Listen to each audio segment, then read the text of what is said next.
Request afterwards, did we? Yes. Where is it? Well, that's one of the preconditions established by STC. He's running away. He's not giving the reply. Yes. Can I? He's not able to reply. Can I ask?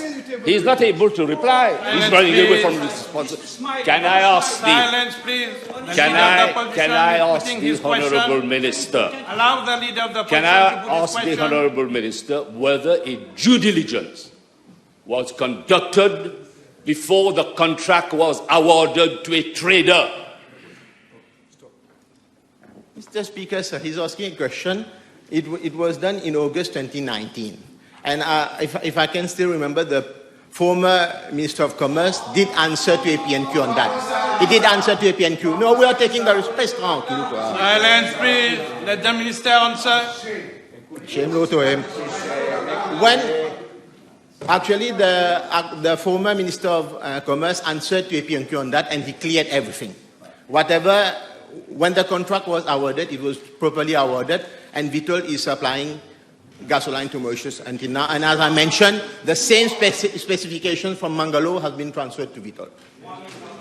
Mr. Speaker, so we've asked a very simple question. Why don't you table the request in respect? Because you said that the contract is substantially the same. Do you know that with Mangalore, you know what was spelled out? No manganese would be in the bagasse. No manganese at all. I would like to know whether tests have been conducted at port load, at port of discharge, and I would like to know who conducted those tests.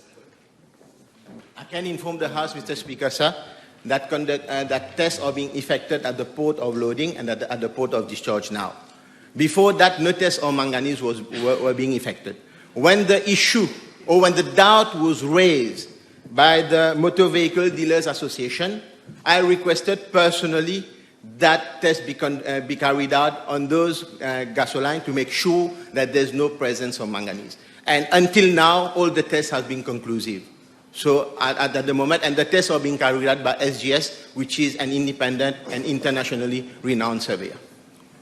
If the Minister is not able to lay on the table a very important document in respect of the level of manganese, what else can we expect from this government? Now, can I ask the Honourable Minister, not only we are dealing with a trader, but we are dealing with a company which has been involved in many shady deals in Russia, in Mozambique, in Sri Lanka. It has been banned. And because of adulterated mogas, Sri Lanka has lost more than 10 million US dollar. Mr. Speaker, sir, he's talking of the...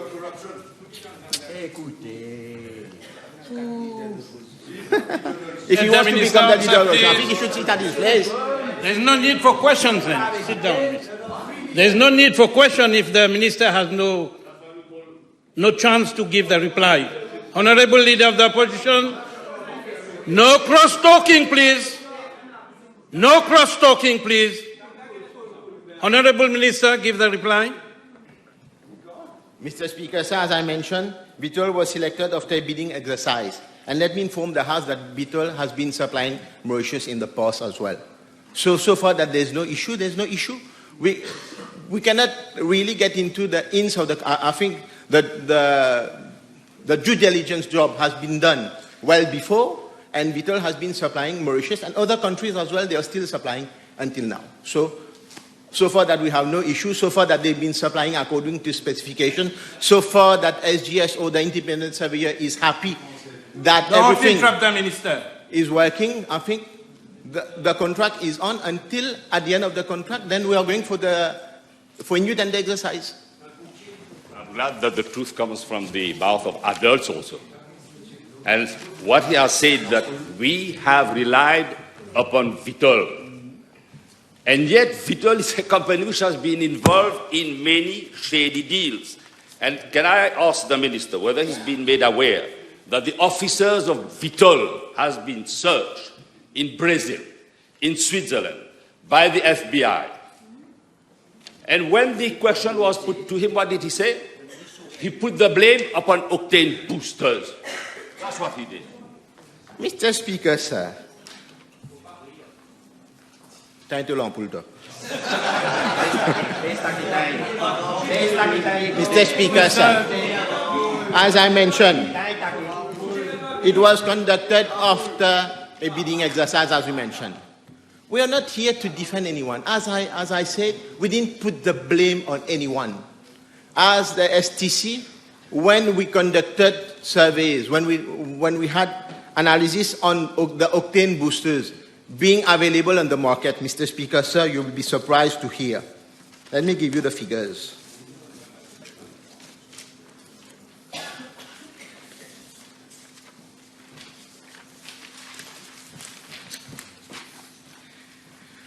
On all the test results, the level of manganese on the octane boosters available on the market freely, sold everywhere. It ranges from 74.8 mg per liter to 7,263 per mg per liter.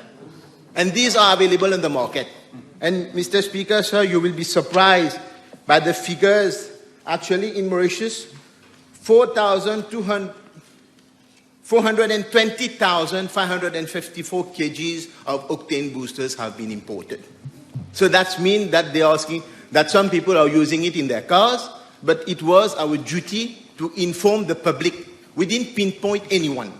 We just informed the public to be careful about using octane boosters in their cars so that it may result to car breakdowns. So I think it was our duty to do it. Speaker, so again, the minister's game for a laugh. We all know that octane booster has been in use since almost days immemorial. Why is it that when Mangalore was the main supplier, there was no problem with octane booster? Why is it so? So I think the leader of the opposition are defending the importers of the octane boosters. I think as a duty, I think we just inform the public. You're not defending the consumers. Otherwise, you would have been sitting here. Leader of the opposition.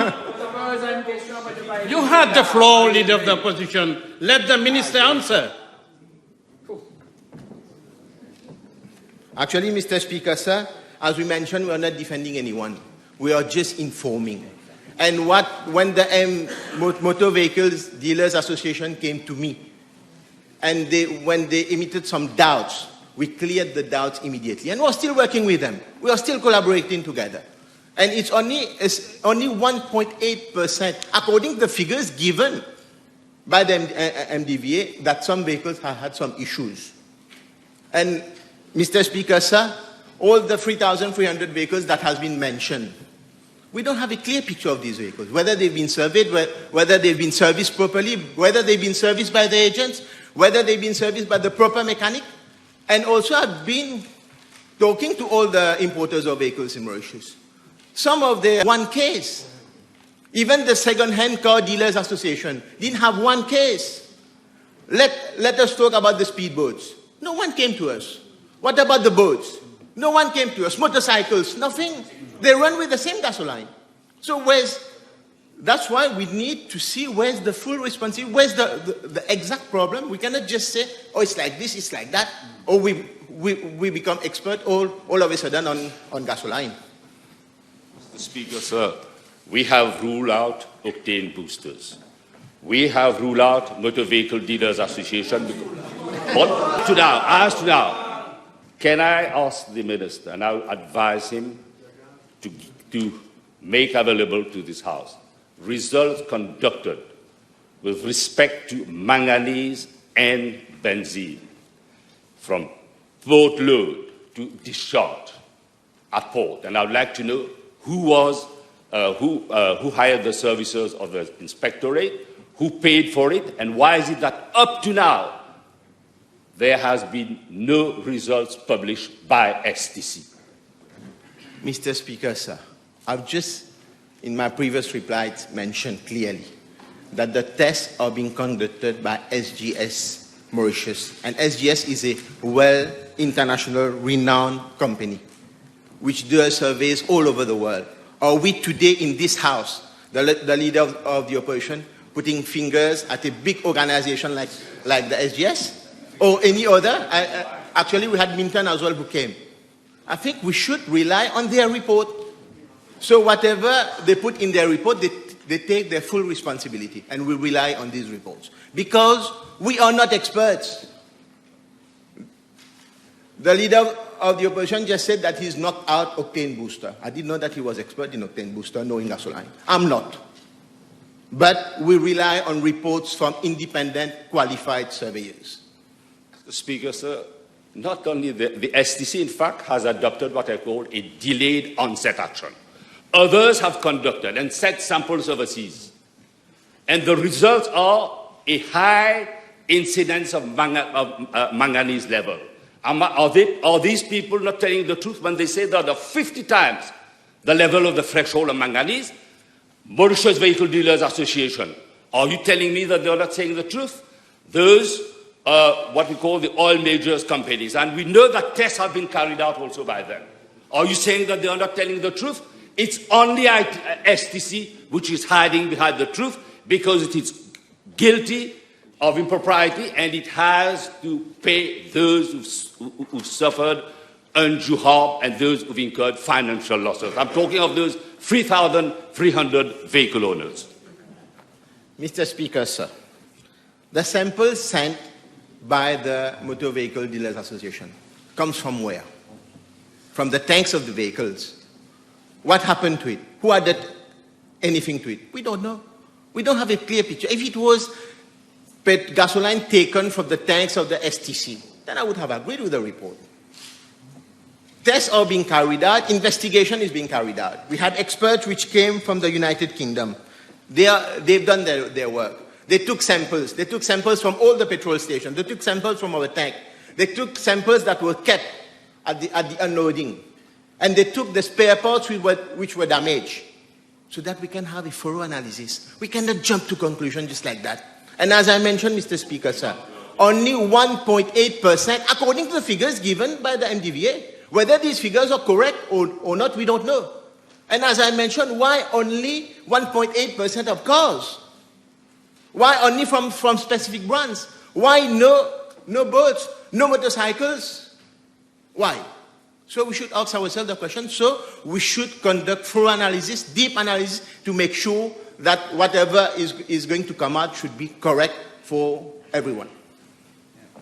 Speaker, sir, from the reply given by the minister stands to reason that this is a cover-up of State Trading Corporation and of the blunders made by your predecessor and the blunder made by the former director of State Trading Corporation.